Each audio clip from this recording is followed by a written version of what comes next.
और इस जान की रक्षा में हमारे दो मंत्री की बलि चढ़ गई और हमने राज्य की जनता की जान तो रक्षा की, हमारे दो मंत्री की जान चली गई कोरोना से। ऐसे विपरीत परिस्थिति में भी जो हमारे मजदूर तबके के लोग यहां सबसे अधिक रहते हैं, एक को हमने भूख से नहीं मरने दिया। और इस विपरीत परिस्थिति में हम नमन करेंगे अपने इस राज्य के महिला दीदियों का, जिन्होंने अपनी जान की परवाह ना करके, जब पूरा देश दुनिया ठप हो गया था, हाट बाजार गाड़ी मोटर दुकान सारे कुछ बंद हो गए, उस समय हमारे मजदूरों को भूख से मरना ना पड़े तो हमारी दीदियों ने गांव-गांव पंचायत में सरकार का सहयोग करके मुफ्त में खाना बना करके मजदूरों को खिलाने का काम किया था। दूसरे राज्य में तो कोरोना में ऐसे लोग मरे, ये पड़ोस के ही राज्य में यूपी में और अलग अलग राज्य में इतने लोग मरे, लगता है मुर्गी लोग मर रहा है कोई बीमारी से। वहां पर मिट्टी घट गया लोगों को दफन करने के लिए, लकड़ी घट गई उनको जलाने के लिए, लेकिन ऐसी हालात हमने इस पिछड़े राज्य में, इस गरीब राज्य में, इस मजदूरी भरी राज्य में यह हालत नहीं होने दिया। क्या करते उस समय? सबसे बड़े चुनौती हमारे लिए इस राज्य की जनता की जान की रक्षा करना, और हमने राज्य की जनता की जान तो रक्षा की, और इस जान की रक्षा में हमारे दो मंत्री की बलि चढ़ गई, हमारे दो मंत्री की जान चली गई कोरोना से।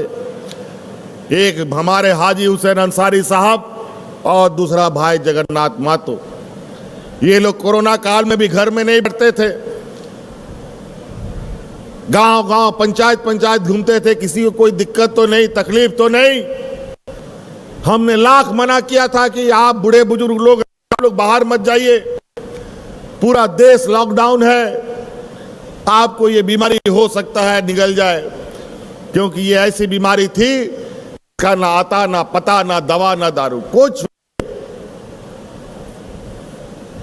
और हमारे पास ना डॉक्टर ना अस्पताल ना दवा। फिर भी हमने दो मंत्रियों को तो खोया, लेकिन राज्य की जनता को जरूर बचाने का हम लोगों ने काम किया।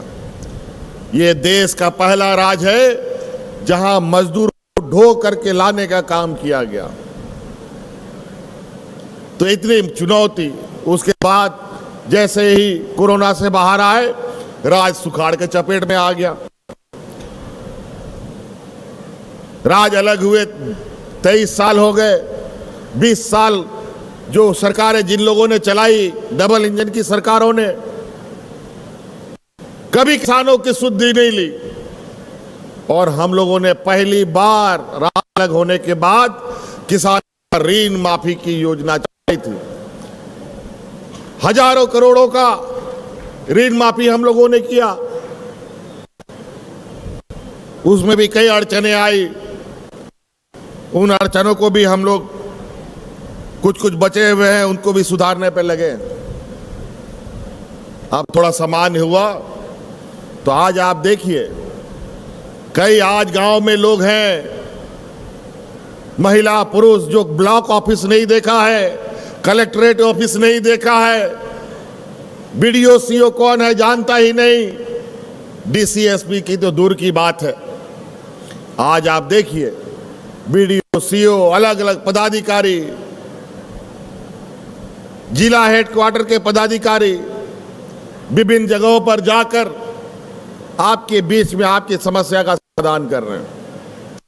आज इन कैंपों के माध्यम से ये हम नहीं कहेंगे कि इन 3 साल के अंदर हमने पूरे राज्य की समस्या का समाधान किया, लेकिन इस राज्य के लोगों को वर्तमान सरकार के प्रति जो आशाएं जगी है, मुझे लगता है ये आशाएं यूं ही नहीं जगता। हमने किया है, इसीलिए आज लोग उम्मीद भरी नजरों से और आशा भरी निगाहों से इस सरकार को देखती है।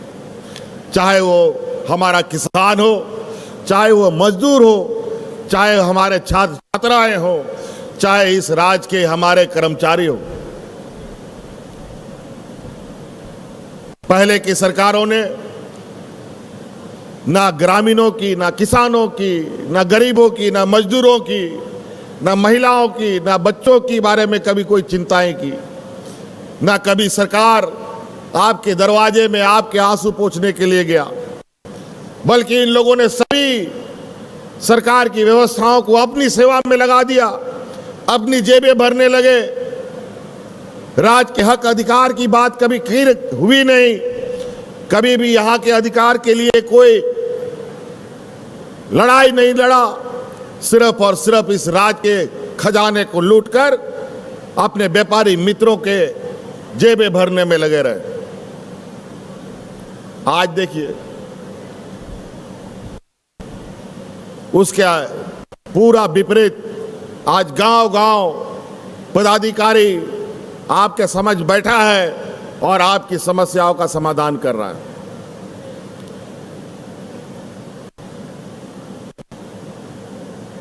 सभी बुजुर्ग, सभी महिलाएं, सभी विधवा महिलाएं, विकलांग बच्चे, बुजुर्ग, सभी को उनका एक जीने का सहारा। हमारी बच्चियां आज सावित्रीबाई फुले योजना से आच्छादित हो रही हैं।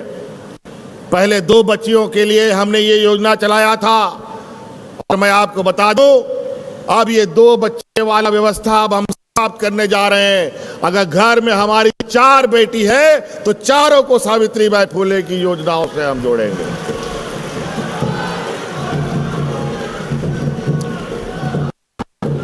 कोई भी बच्ची नहीं बचेगी।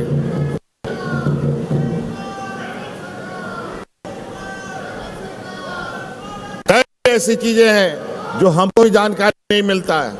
बड़ा हमको तकलीफ हुआ था। एक दिन अचानक ढेर सारी बच्चियों के साथ, 10, 12, 15 बच्चियों के साथ हमको कोई बातचीत करने का मौका मिला, बाल पत्रकार के रूप में, और सभी बच्चियां थी। अचानक हमने पूछा कि बच्चियों बताओ, तुमको सावित्रीबाई फुले योजना मिला कि नहीं मिला? उसमें से सभी बच्चों ने हाथ उठा लिया, लेकिन बेचारी एक बच्ची ने हाथ नहीं उठाया। हमने पूछा क्या हुआ बेटा, तुमको क्यों नहीं मिला? बोला हमारी 2 बहनों को मिल गया है, हम तीसरी बहन है, इसलिए हमको नहीं मिला। जब ये मैंने बातें सुनी तो मुझे लगा कि ये तो अन्याय हो गया।